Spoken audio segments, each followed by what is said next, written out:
There lies a hidden reality in UK where life expectancy can vary from one end of a single street to the other. Middlesbrough, postcode TS1.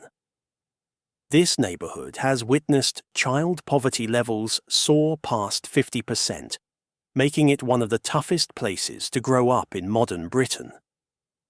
The economic collapse of the heavy iron and steel industries along the River Tees left a permanent structural void that decades of successive government regeneration plans have completely failed to fill. Walk down the streets of the town centre and you will see entire rows of Victorian terraced houses boarded up with thick steel shutters, where property values have plummeted so dramatically that some homes have historically sold for less than £20,000. Local economic data shows that adult unemployment in this specific postcode sits at more than 3 times the national average, forcing a massive proportion of the population to rely on local food banks and crisis support grants just to survive the winter months. Educational attainment in the local schools is among the lowest recorded in the country, severely limiting the future prospects of the younger generation. The local health authority reports that residents here suffer from significantly higher rates of chronic illness, clinical depression, and respiratory diseases compared to the national average, directly linked to substandard housing conditions, persistent damp, and long-term poverty. The town centre has been systematically abandoned by major commercial retailers, leaving the high street dominated by pawnbrokers, empty storefronts, and discount shops. It is an indictment of modern economic policy that an entire urban community can be left to decay in plain sight, where young people face a future with virtually no local employment opportunities or institutional support. This level of systemic neglect should not be real in a wealthy nation, yet it remains the daily reality for thousands who open their doors to streets stripped of investment, while an even deeper systemic crisis is quietly brewing inside the historic housing blocks of the Northwest, postcode L4 in Liverpool. Merely yards away from a multi-million-pound Premier League football stadium, residents live in streets where over 1 in 3 households suffer from long-term illness or permanent disability. The contrast is stark between the vast commercial wealth generated inside the sporting arena and the deep economic deprivation of the surrounding Anfield and Kirkdale neighbourhoods. Decades ago, aggressive clearance schemes and the failure of the Housing Market Renewal Initiative in the early 2000s left vast swathes of traditional housing demolished or abandoned, tearing apart established communities and leaving empty, weed-strewn plots between surviving terraces.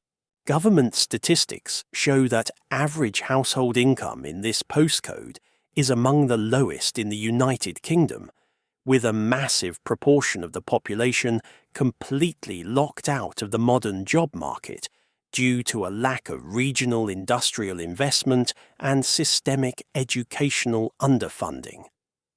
Local community centres report a constant surge in demand for basic necessities as families struggle against rising energy costs and the total absence of stable, well-paying local jobs. The physical environment reflects this financial hardship, with fly tipping, broken streetlights, and damp-infested rental properties dominating the landscape. Young people in the area frequently voice a sense of complete isolation, feeling that their neighbourhood has been transformed into a mere backdrop for weekend tourists, while their daily needs are entirely ignored by local and national authorities. This clear division of wealth creates an environment where families are forced to make choices between heating their homes and buying food. It is a profoundly unsettling reality that millions of pounds flow through this postcode every single week, while the people living on the adjacent streets remain trapped in an inescapable cycle of generational poverty. A pattern that takes an even darker psychological turn when you move towards the fading coastline of Lancashire, postcode FY1 in Blackpool. The iconic seaside resort hides a dark core where the prescription rate for antidepressants is the highest in the entire nation, revealing a deep mental health crisis beneath the neon lights. When the domestic tourist industry collapsed due to cheap overseas flights, the grand Victorian guest houses that once welcomed millions of families were rapidly converted into cheap houses in multiple occupation. These properties became a concentration zone for vulnerable individuals relocated from major cities, creating a highly transient population with complex social needs, concentrated into a very small geographic area. Official data indicates that male life expectancy in this specific postcode is lower than it was in the early 20th century, driven by extreme levels of substance abuse, chronic alcoholism, and a total lack of stable, year-round employment. The local economy is entirely seasonal, offering only low-paid, insecure work during the summer months, leaving residents facing months of total financial insecurity during the bleak winter. The level of violent crime and domestic abuse in these streets is among the highest in England, putting an overwhelming strain on local police forces and emergency healthcare services that are already severely underfunded. Walk past the faded arcades and boarded-up hotels just 1 block behind the promenade, and you enter an environment of absolute social fragmentation where neighbours rarely know each other and support networks are virtually non-existent. It is a terrifying realization that a place designed for joy has been hollowed out into a zone of human misery. This absolute breakdown of the social fabric is a national tragedy hidden in plain sight, but the sheer physical toll of industrial abandonment becomes even more lethal when you cross the border into the western Rust Belt of Scotland, postcode G40 in Glasgow. In this specific pocket of the city, encompassing areas like Calton and Bridgeton, male life expectancy drops to just 54 years, a statistic lower than in many developing nations across the globe.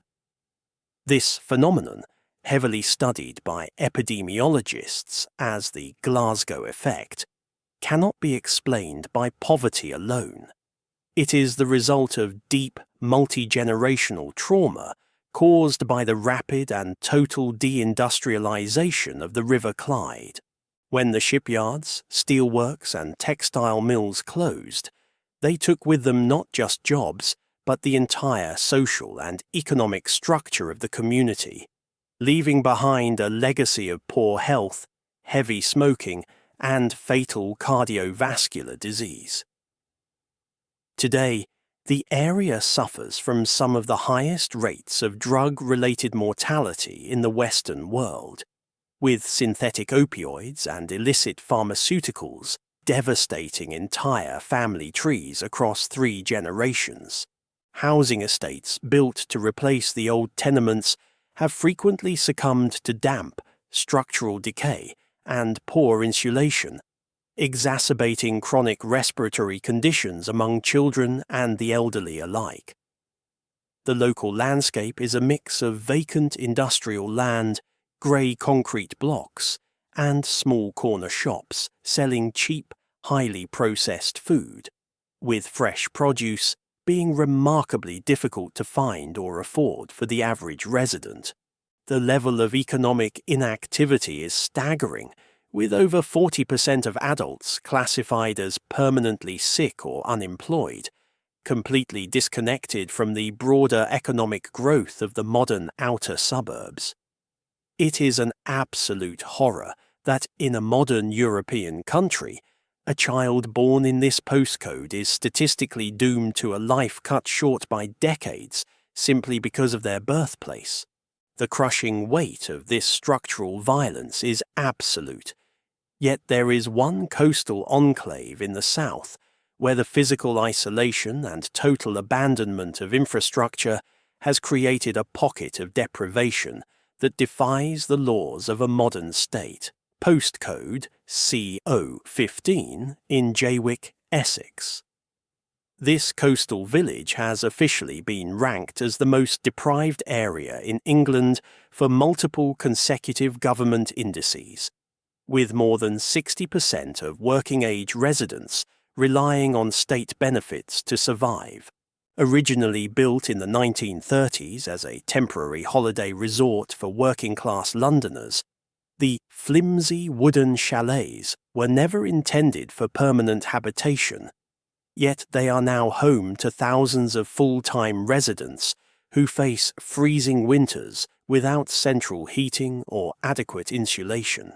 The infrastructure here resembles a forgotten settlement rather than a village in southeastern England. Many of the roads remain completely unadopted by the local council, meaning they are unpaved, unlit, and filled with massive, deep craters that fill with water every time it rains. Because the village is built on a floodplain below sea level, residents live under the constant, terrifying threat of catastrophic tidal surges, while emergency services frequently struggle to navigate the broken, narrow streets during crises. There are no major supermarkets, no banks, and no secondary schools within the immediate vicinity, forcing residents to rely on expensive convenience stores or travel long distances on unreliable public transport just to access basic services.